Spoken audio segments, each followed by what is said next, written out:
हरिद्वार विखे जदों श्री गुरु नानक देव जी दरिया तो बाहर आउंदे ने ते सारे यात्रु जदों गुरु जी दे चरनी आ लगे तां गुरु जी ने उपदेश दिता सी ये सारे रस्मों रिवाज अते वहम भरम केवल फजूल ही नहीं बल्कि हानिकारक भी हैं।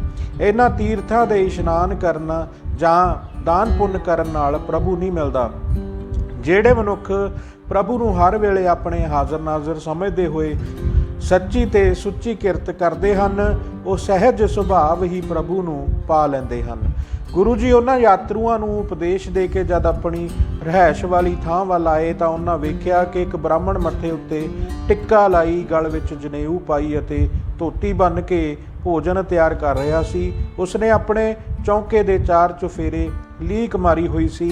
ਗੁਰੂ ਜੀ ਨੇ ਸੋਚਿਆ ਕਿ ਇਸ ਬ੍ਰਾਹਮਣ ਦੀ ਸੁੱਚ ਪਿੱਟ ਦਾ ਨਿਸਤਾਰਾ ਕਰਨਾ ਚਾਹੀਦਾ ਹੈ। ਉਹ ਆਪਣਾ ਸਮਾਨ ਆਪਣੇ ਥਾਂ ਰੱਖ ਕੇ ਸਹਿਜ ਸੁਭਾਅ ਹੀ ਉਸ ਬ੍ਰਾਹਮਣ ਦੇ ਚੌਂਕੇ ਵਿੱਚ ਦਾਖਲ ਹੋ ਕੇ ਕਹਿਣ ਲੱਗੇ, ਪੰਡਤ ਜੀ ਮੈਨੂੰ ਵੀ ਇੱਕ ਬਲ ਦਾ ਕੋਲਾ ਦੇਵੋ, ਮੈਂ ਵੀ ਰਸੋਈ ਤਿਆਰ ਕਰ ਲਵਾਂ। ਜਦ ਬ੍ਰਾਹਮਣ ਨੇ ਗੁਰੂ ਜੀ ਨੂੰ ਆਪਣੇ ਚੌਂਕੇ ਅੰਦਰ ਵੇਖਿਆ ਤਾਂ ਉਹ ਵੀ ਕੋਇਲੇ ਵਾਂਗ ਮੱਚ ਉੱਠਿਆ ਤੇ ਚੀਕਦਾ ਹੋਇਆ ਬੋਲਿਆ, ਕੌਣ ਹੈ ਤੂੰ? ਮੇਰਾ ਚੌਂਕਾ ਪਿੱਟ ਦਿੱਤਾ ਹੈ, ਮੇਰੀ ਸਾਰੀ ਸਮੱਗਰੀ ਪਿੱਟੀ ਗਈ ਹੈ, ਮੇਰੀ ਇੰਨੀ ਮਿਹਨਤ ਬੇਕਾਰ ਗਈ ਹੈ। ਮੈਂ ਪਹਿਲਾਂ ਪੋਚਾ ਫੇਰਿਆ, ਫਿਰ ਲਕੀਰ ਮਾਰ ਕੇ ਲੱਕੜਾਂ ਨੂੰ ਧੋਤਾ ਅਤੇ ਸੁਕਾਇਆ, ਫਿਰ ਸਾਰੇ ਬਰਤਨ ਧੋ ਮਾਂਜ ਕੇ ਰੱਖੇ ਅਤੇ ਬਾਅਦ ਵਿੱਚ ਆਪ ਇਸ਼ਨਾਨ ਕਰਕੇ ਸੁੱਚਾ ਹੋ ਕੇ ਰਸੋਈ ਤਿਆਰ ਕੀਤੀ ਸੀ, ਪਰ ਤੂੰ ਭਿੱਟ ਕੇ ਸਭ ਕੁਝ ਨਸ਼ਟ ਕਰ ਦਿੱਤਾ ਹੈ। ਨਿਕਲ ਜਾ ਮੇਰੇ ਚੌਂਕੇ ਵਿੱਚੋਂ ਕਿ ਇਸ ਤੋਂ ਪਹਿਲਾਂ ਮੈਂ ਬਲਦਾ ਕੋਲਾ ਤੇਰੇ ਸਿਰ ਤੇ ਮਾਰਾਂ। ਗੁਰੂ ਜੀ ਉਸ ਦੀ ਇਸ ਭੜਕਾਹਟ ਸੁਣ ਕੇ ਬੜੇ ਸ਼ਾਂਤਮਈ ਲਹਿਜੇ ਵਿੱਚ ਬੋਲੇ, ਪੰਡਤ ਜੀ ਧੀਰਜ ਕਰੋ, ਮੈਂ ਤਾਂ ਕੇਵਲ ਇੱਕ ਬਲਦਾ ਕੋਲਾ ਮੰਗਿਆ ਸੀ ਤਾਂ ਕਿ ਮੈਂ ਵੀ ਰਸੋਈ ਕਰ ਲਵਾਂ। ਤੁਸੀਂ ਤਾਂ ਇੰਨੇ ਧਰਮੀ, ਦਾਨੀ ਅਤੇ ਉਪਕਾਰੀ ਜੀਵ ਹੋ, ਇੱਕ ਕੋਲਾ ਦੇਣ ਬਦਲੇ ਕੋਲੇ ਵਾਂਗ ਮੱਚ ਉੱਠੇ ਹੋ। ਮੈਂ ਤੁਹਾਡਾ ਕੀ ਭਿੱਟ ਦਿੱਤਾ? ਮੈਂ ਤਾਂ ਤੁਹਾਡੀ ਕਿਸੇ ਵਸਤੂ ਜਾਂ ਸਮੱਗਰੀ ਨੂੰ ਹੱਥ ਤੱਕ ਵੀ ਨਹੀਂ ਲਾਇਆ। ਕੀ ਇੱਕ ਇਨਸਾਨ ਦੇ ਨੇੜੇ ਆਉਣ ਨਾਲ ਹੀ ਸਭ ਕੁਝ ਭਿੱਟਿਆ ਜਾਂਦਾ ਹੈ?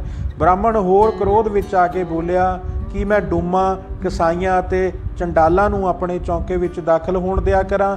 ਕੀ ਮੈਂ ਤੁਹਾਡੇ ਵਰਗੇ ਬੰਦਿਆਂ ਦੀ ਖਾਤਰ ਆਪਣਾ ਜਨਮ ਭ੍ਰਿਸ਼ਟ ਕਰ ਲਵਾਂ? ਇੱਕ ਉੱਚੀ ਜਾਤੀ ਦਾ ਸਰਸਵਤੀ ਬ੍ਰਾਹਮਣ ਆਪਣਾ ਧਰਮ ਗਵਾ ਲਵੇ।